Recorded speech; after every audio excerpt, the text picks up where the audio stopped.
Okay, I think we should move now to the, if you like, the business end of our morning, which is the ballot paper. And we've worked on this overnight. We've, as I said, tried to reflect the discussions we had yesterday. And David is now going to take us through the draft ballot paper, explaining, not just explaining the questions, but also perhaps reflecting on some of the implications behind answering the questions in one way or another. Thank you. Okay, thanks for that. As you can see, there are two ballot papers, so they'll be in different colours as we've done it in the past. So I'm going to talk you through ballot paper 1 first of all, and then come to the other one.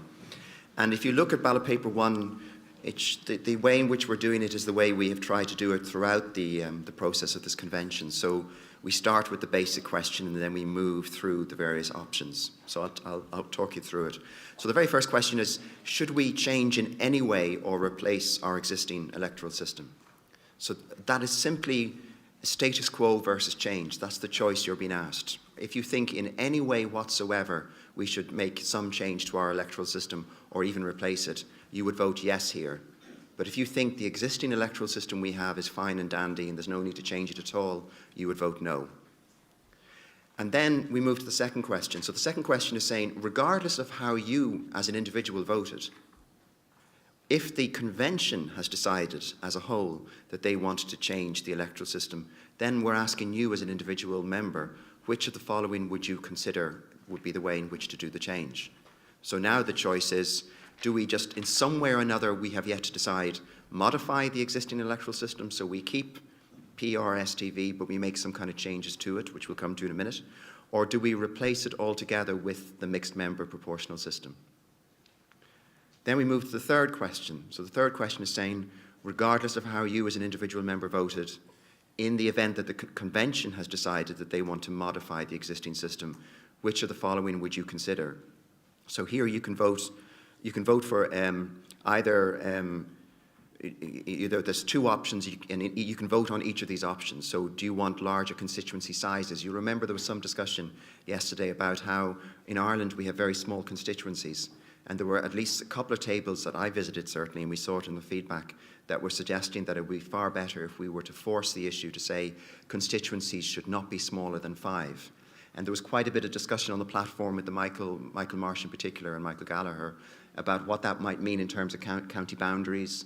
And the suggestion would be that if you went for very large constituencies, you could combine the boundaries, and that way you wouldn't necessarily have to break county boundaries. You'd have 2 or 3 counties together with big constituencies. So this first question is saying, okay, if we're going to modify STV, one modification might be to have larger constituencies, the minimum size being 5-seaters.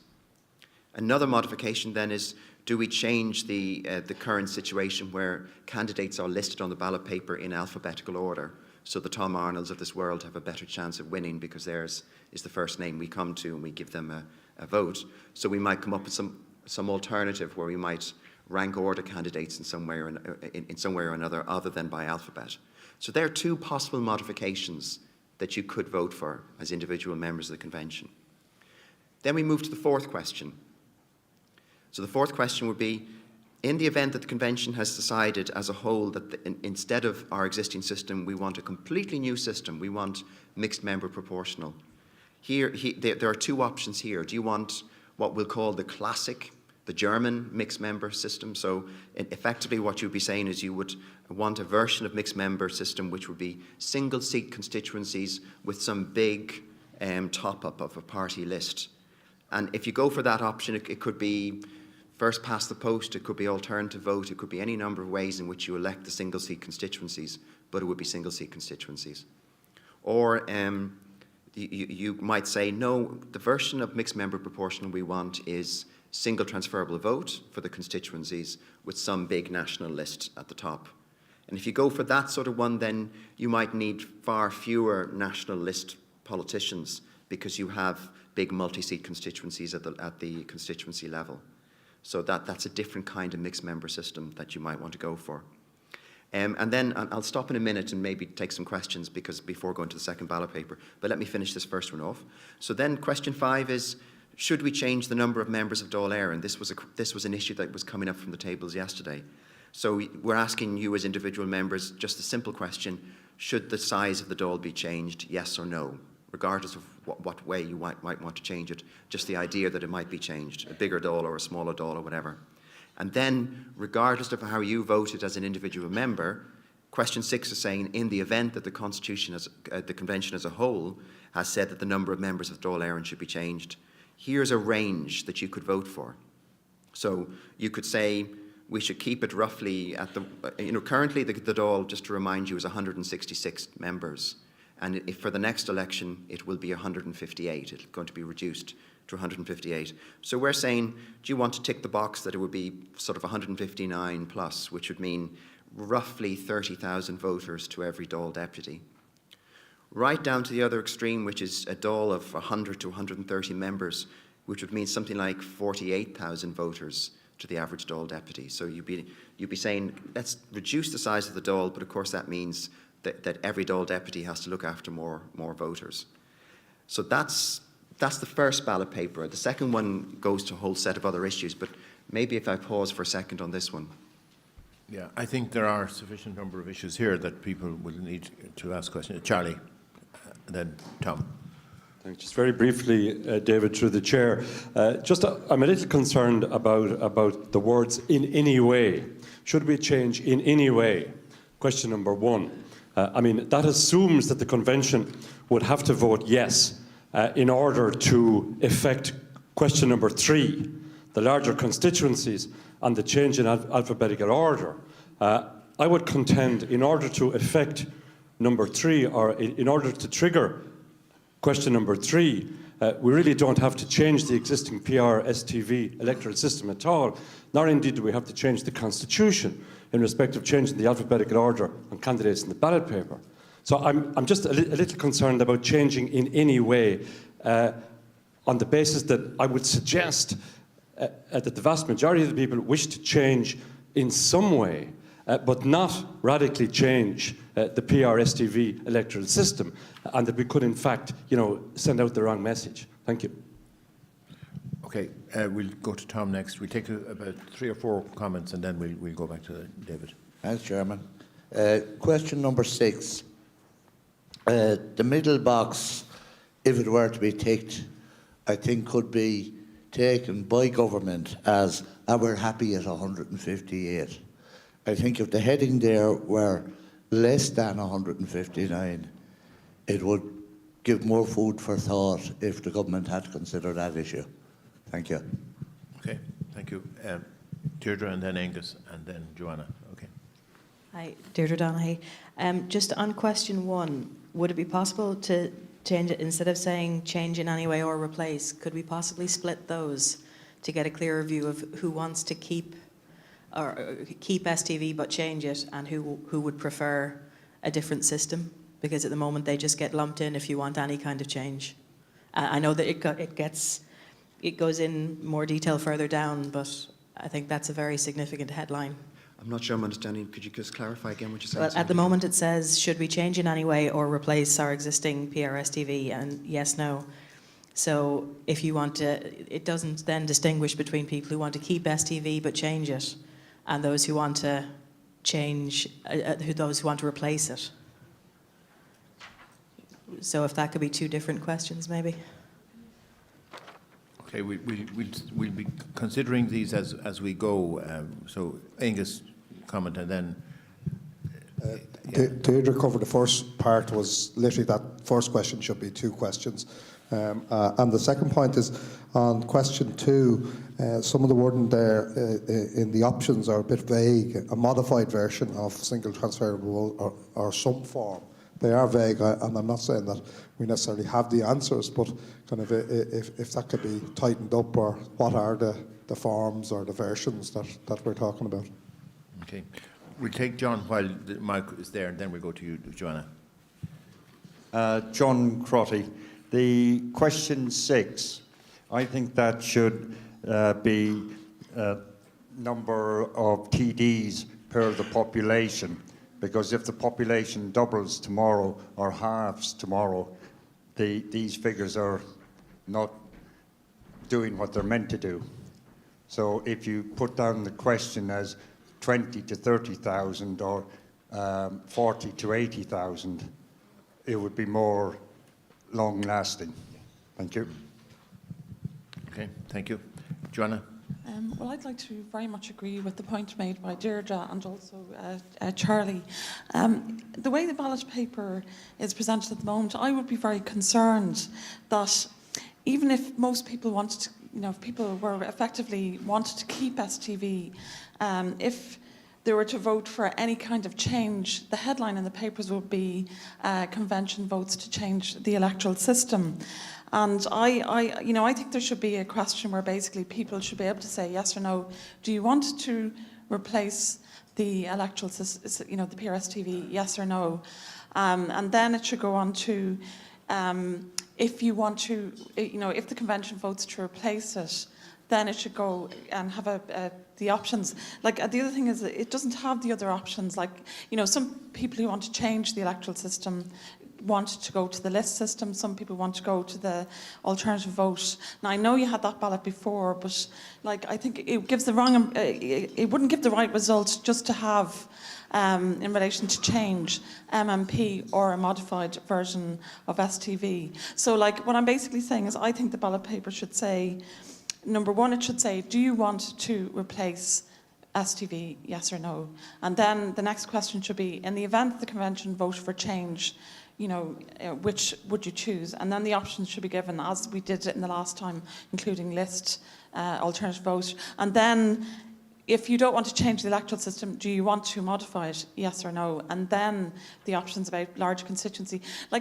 I don't see that larger constituencies is a change to the electoral system.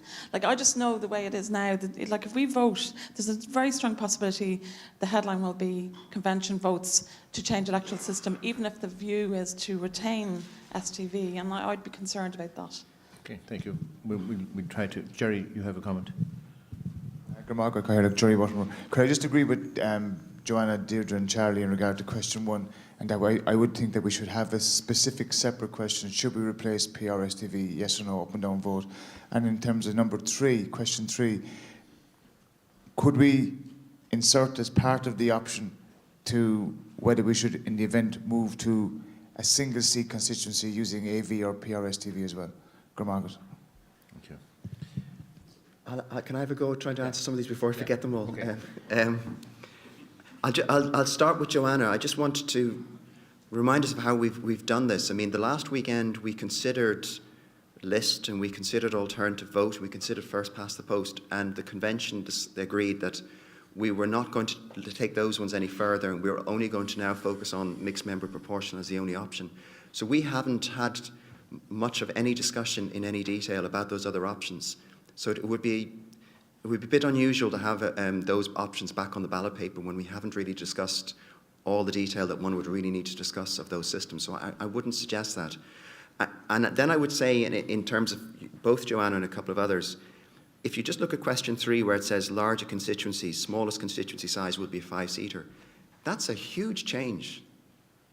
That is a very, very important change to the electoral system, because that would transform the situation that we currently have with our single transferable vote, where large parties win the bulk of the seats and small parties struggle to get seats. If you went to a version of our existing system where the smallest constituency size is 5-seater, we'll have a lot more parties in the Dáil. Smaller parties will pick up a lot more seats, and the bigger parties, the Fine Gaels and maybe again in the future the Fianna Fáils of this world, will have less seats. So we will have a much more multi-party system and much more coalition governments like you have elsewhere in Europe. So that's actually a huge change to our existing electoral system, that one thing alone. I just wanted to make that absolutely clear. And now Jane suggested to me one way in which we might deal with the question 1 option might be something along the lines of having an option, should we make a change to the electoral system, yes or no? So the question 1 would be, should we make a change to the electoral system, yes or no? Should we replace the electoral system, yes or no? So that we would allow the convention a possibility to consider just some change or major replacement. But I'm not sure if that's addressing the questions adequately. So maybe someone else will come in on that one again. I think John's suggestion about question 6, that we might put in the number of we will make that change, so that's fine. I think that's all I can remember of the questions. I may not have reflected very well. I think this question 1 needs some more thought.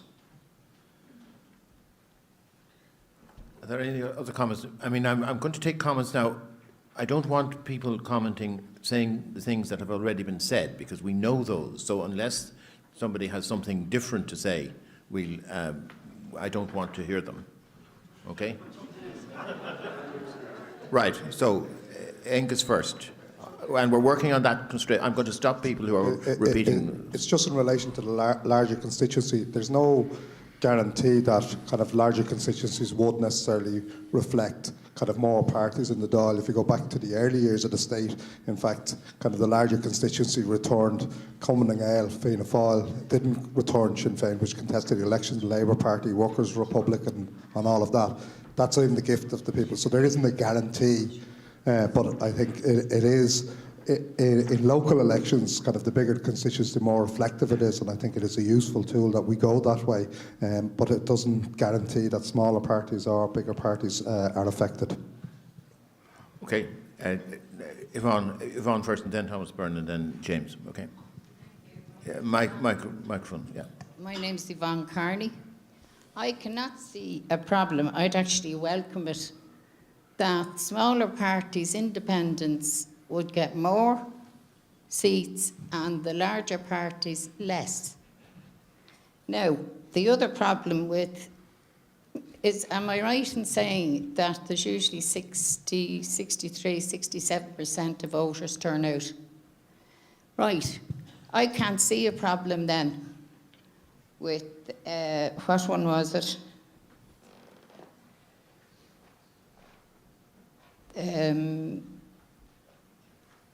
There was something about, sorry, I've forgotten the thread.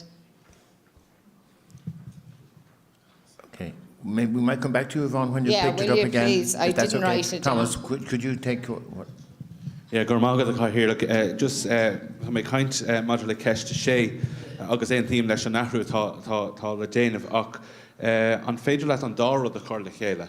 If na figurí a méid tuachta dála agus an déanra a héin leis na figurí sin. So beidir an beic an dára níos fearr. Yeah, we can do that, yeah. Okay. Okay. Did I see? Yeah, James first and then Aideen. Yeah. Sorry, again, microphone. Yeah. It's different. Yesterday we spoke about the flawed registration system that's in place in this country. You know, as citizens, we owe certain duties to our state.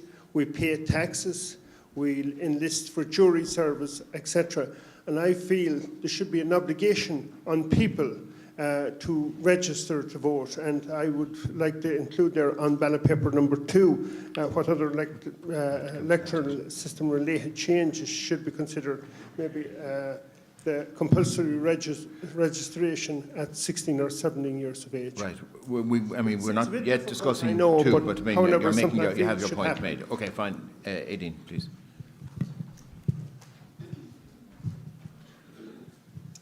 Aideen Hayden. I just want to say that I actually think the ballot papers it's done at the moment is actually an excellent piece of work and well done. I think the last 2 weekends have been, you know, they're difficult issues, there's no doubt about it. But I think a great job has been done by the convention. And I think the question is very straightforward. Do we or do we not want to make any change to the existing system, yes or no? And I don't think you can move on to the other questions until you answer question 1. I do appreciate Joanna's concerns, but I don't think, to be honest with you, you know, the media are that particularly trite. And I think you've done an excellent job. Okay. Susan, could I have the microphone over here, please?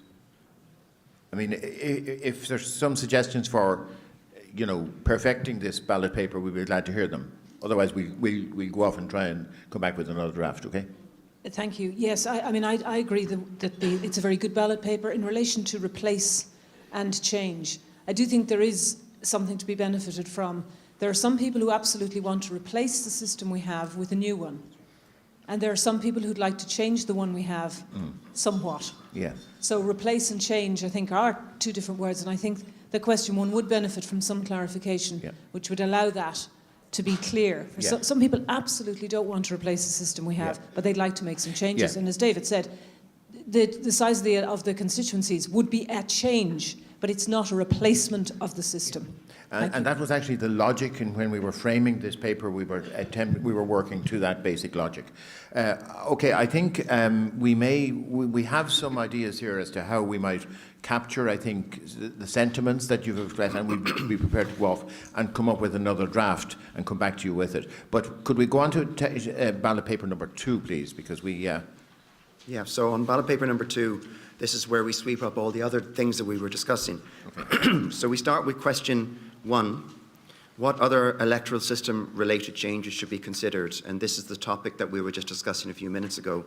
Do you want to have an electoral commission? Do you want to extend polling hours, polling days? Basically, you would be signalling with that you would like, just more polling hours. It could be that you might want weekend voting. It could be any number of ways you would extend it, but you would be signalling that you would like more polling hours, polling days if you vote yes. Do we want greater access to postal voting? Excuse me. Do we want to improve the accuracy of the electoral register?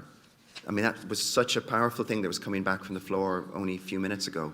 So you could then very strongly signal, if you voted yes for that one, that there's something that needs to be done to improve the electoral registrar and you want it done. And then more generally, do you want the introduction of measures to improve voter turnout, such as, for example, better education? That was a theme that came up from at least 1 or 2 tables yesterday. Then question 2, this was the theme that Jane was talking about, the non-parliamentary members of government. So the question is, should Dáil Éireann be permitted to appoint non-members of the Oireachtas as ministers? And as you'll remember, Jane talked about 2 possible approaches there. One would be that you would have people who were never running for politics, experts or whatever we're going to call these things, who could just come in and be made ministers, but they're not politicians. Or the alternative would be that Dáil deputies who are made ministers then have to give up their membership of the Oireachtas while they are ministers. So that question incorporates both. The idea would be that a minister, if appointed, would no longer be a member of the Oireachtas. Then questions 3 and 4 are following the kind of formula we've been following more generally. So they're both relating to the theme of direct democracy. So question 3, should direct democracy, by which we are referring to it in this convention, we mean citizens' initiatives, should this be introduced, yes or no? And then, regardless of how you as an individual member of the convention voted, if the convention as a whole says that we should have direct democracy, here's 2 options that you can vote on. So do you think it should involve simply just placing items on the legislative agenda, so citizens petitioning to say, we would like the Dáil to consider this piece, this issue for legislation? That's that first one. Or secondly, actually requiring constitutional referenda, so citizens petitioning to say, we want to force a referendum to change the constitution on some issue. Okay. Any comments on it? We have James has made his comment already. Paula, please. Paula Sheridan. I was just wondering, in regards to question 2, would it not be advisable to split it up, because you might agree with ministers no longer holding seats as TDs, but maybe not necessarily allowing non-elected people to be a minister? Yeah, we can perhaps reflect that, but we can also, this is where again the narrative of the report that we will be writing, we will be able to go into some more detail in a number of these issues here as we explain them in the report. So, we're not going to be voting on everything, but we'll be voting on, if you like, principles, if you like, or different possibilities that people who have suggested these things would enable us to do. Yeah. My name is Peter Halligan from Cork. Just looking at this, we mentioned education. I think it's important to reframe voting as a responsibility and a duty rather than just a right. And that's a really big important thing, a reframing through education, because people want all the rights but don't seem to want to have any of the responsibility. Also, if we had a way of automating the electoral register or having someone responsible for it, an introduction of compulsory voting would ensure that it stayed the right way, because if people weren't here to vote anymore and they got fined, then people would take themselves off it, which may ensure that helps it. and increase voter turnout, possibly for people who are suffering apathy or whatever. Like in Australia, it's a very small fine, so if people really don't want to go, they don't have to. Also, local government reform is something we were talking about, which seems much more important than changing the electoral system. If you empower local government to be able to do better work, then it might free up TDs more. And with direct democracy, we spoke about the right to recall as well, which isn't mentioned on here, which would definitely create more accountability. And also, on question 4, a petition for a debate. So it wouldn't just be for legislation, but a lower number to have something debated in the Dáil, or to require a response from the Taoiseach might be an idea as well, which would increase people's voice or being heard.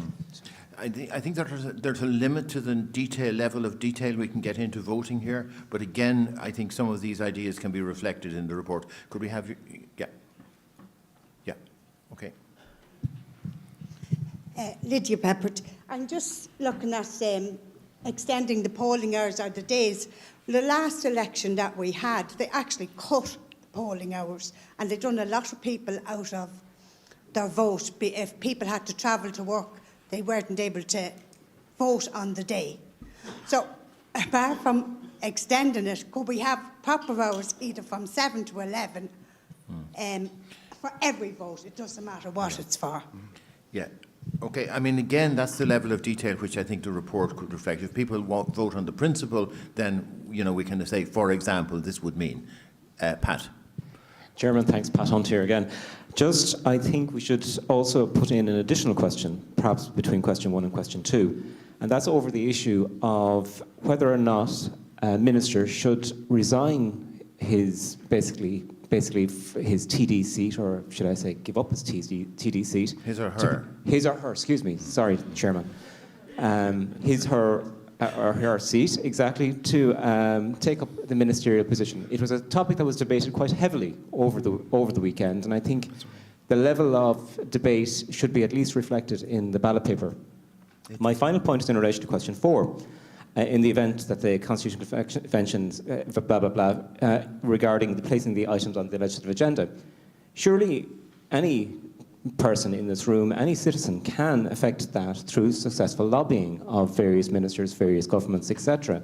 So my point is it really something we should be looking at this moment in time? Because in fairness, a particular interest group, a particular lobby group in any state, in any member state of the European Union can actually successfully lobby government to actually change or propose draft legislation and actually try and get it enacted.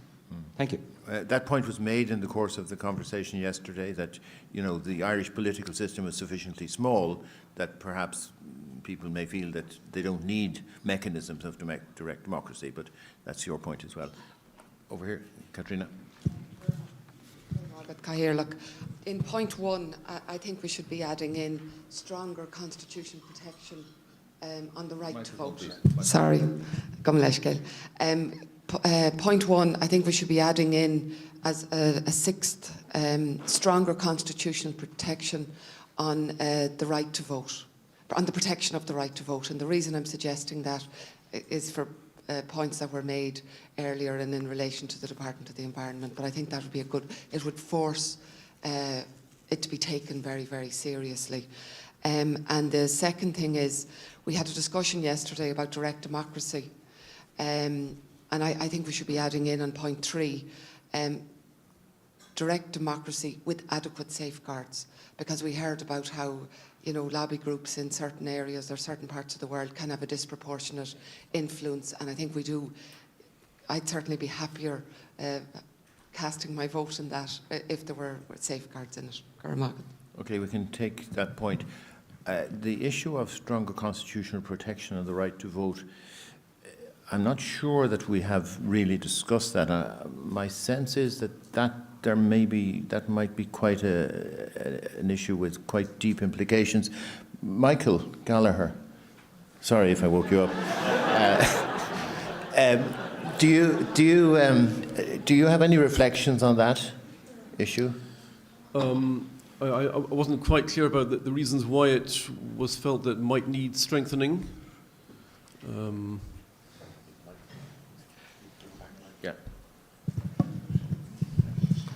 Well, so that government departments, our electoral commissions, take their job very seriously in relation to all aspects of voting. And I mean, we saw the response that we got yesterday from the Department of the Environment. It was very laissez-faire in certain aspects. And if it's in the Constitution, it'll concentrate the minds. Yes, I mean, I think I don't have the Constitution with me. I think the right to vote is already guaranteed. It's more what we're thinking of is the ability to exercise that right, which could be guaranteed or affected by adequate administrative support. And while that's certainly important, I'm not sure that the Constitution alone is the place to do that. I think if there were an electoral commission, as everyone hopes there will be, and if that were doing its job properly, I would hope that would deal with the problem. I have to say that's my feeling as well. I mean, I really think we should not be putting things in the Constitution that, you know, at least we should, as a convention, not be recommending changing the Constitution unless we've fully thought through the implications of what it is we're suggesting. We're going to have to close this fairly shortly, so Tom. Thanks, Chairman. Tom Burke again. Just want to disagree with Pat on item 4.1. I think there is a need to have the question of placing items on the legislative agenda. Pat said you can have a lobby of the government. You can, but the government can ignore a lobby. If you have this enshrined in the Constitution, they will at least have to put a question to the House. Thank you. Thank you. Thank you.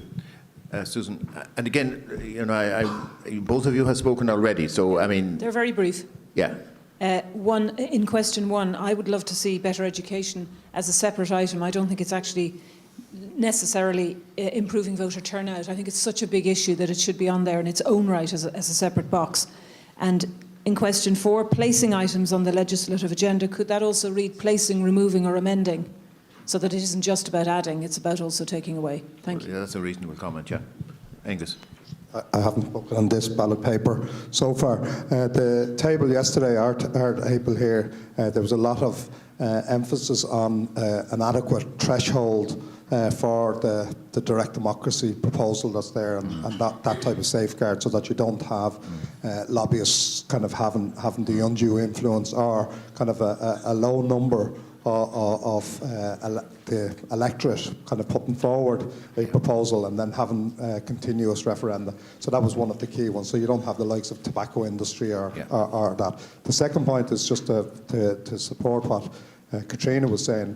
It's not just the right to vote, we have that in the Constitution, but that an obligation on the state to help citizens exercise that right, and then the Electoral Commission and everything else would flow from that, because that would be the state or the legislature, the executive, ensuring that kind of there is nothing to hamper citizens exercising that right. At the moment, there is, if you don't have a proper register, kind of if the polling booths aren't open long enough to allow all citizens to cast their votes, if there isn't a proper postal vote system. You know, they're the things that would flow from the state having to allow you or to give you the obligation to exercise that right.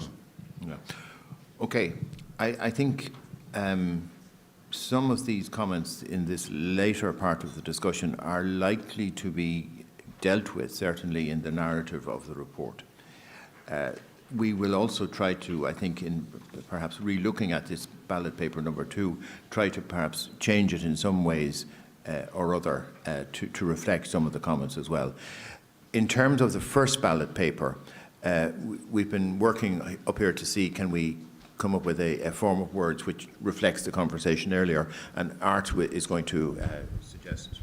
Yeah. Okay, I think it's very clear that we'll replace question 1 with, we'll break it into 2 questions.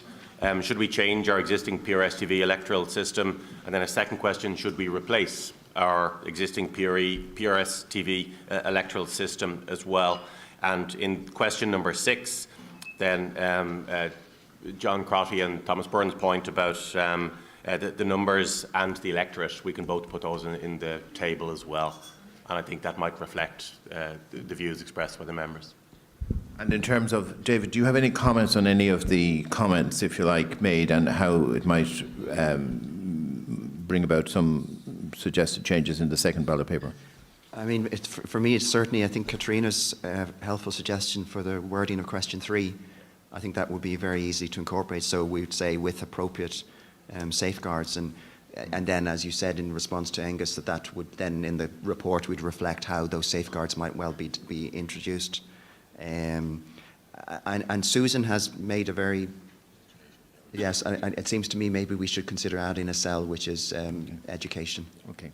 As a separate issue. Okay, maybe what I'm going to ask the convention is, if you like, to take it on trust that we are now going to go off and try and make those amendments and bring you back the final ballot paper. And Aideen, last word now. This is the last word. Okay, fine. It's just from a point of view of clarification, okay?